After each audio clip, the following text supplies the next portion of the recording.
आज यहाँ हमारे कांग्रेस पार्टी के एमपीज और देश में हर स्टेट में, हर कैपिटल में, डिस्ट्रिक्ट्स और ब्लॉक्स में कांग्रेस पार्टी जो प्राइस राइज है और ख़ास तौर से जो पेट्रोल और डीजल की प्राइस राइज है उस पर एजिटेशन कर रही है। पिछले 10 दिन में 9 बार पेट्रोल और डीजल के प्राइसेस बढ़ाए गए हैं और इसकी चोट डायरेक्टली सबसे गरीब मिडिल क्लास लोगों को पड़ती है।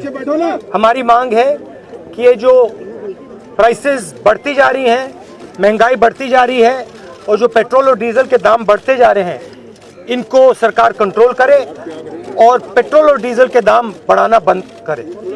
तो इसलिए हम सब यहाँ आए हैं। पूरे देश में हमारा प्रोटेस्ट चलेगा, काफी दिनों के लिए चलेगा। ये हमारा मैसेज है। सर, जिस तरह विधानसभा चुनाव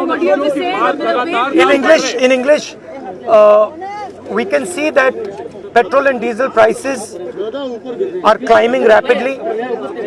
Government is making thousands and thousands of crores from this. Over the last 10 days, 9 times they have been raised. Congress party is protesting across the country in districts, blocks, state capitals, here with our MPs against this price rise, against the rise of petrol and diesel prices. Government has to stop doing this. This is hurting the poorest people in the country and it's hurting the middle class.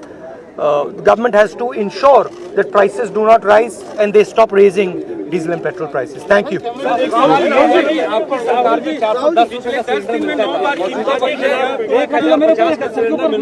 Modi सरकार ने चुनाव के वक्त तो नहीं बढ़ाया, किस तरीके से लोगों की मंशा है? नहीं, देखिए, वो तो सब लोग जानते हैं। गैस सिलेंडर की प्राइस डबल हो गई है। 102 रुपये है पेट्रोल का दाम आज दिल्ली में। ये तो हिस्ट्री में कभी नहीं हुआ है इस लेवल की प्राइसेस। और सरकार का बड़ी सिंपल सोच है कि जितना भी पैसा गरीबों से निकाला जा सकता है उसको निकालो और 2, 3, 4 बड़े उद्योगपतियों के हाथ कर दो। तो यही बेसिकली प्रोसेस यही चल रहा है। फायदा किसको हो रहा है? फायदा जो सबसे बड़े अरबपति हैं 2-3 उनको हो रहा है। और नुकसान किसका है? नुकसान गरीबों का है, मिडिल क्लास का है और जो आम जनता है उनका है। ऑब्वियसली चुनाव से पहले ये नहीं कर सकते। मैंने उस टाइम भी कहा था कि चुनाव के समय मैंने कहा था, देश की जनता से कहा था, पेट्रोल डीजल भर लो, अभी भर लो, क्योंकि बाद में मुसीबत आएगी। Thank you.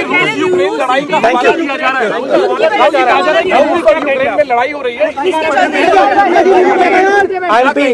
I'll think there's a debate in Parliament on Monday. Thank you, sir.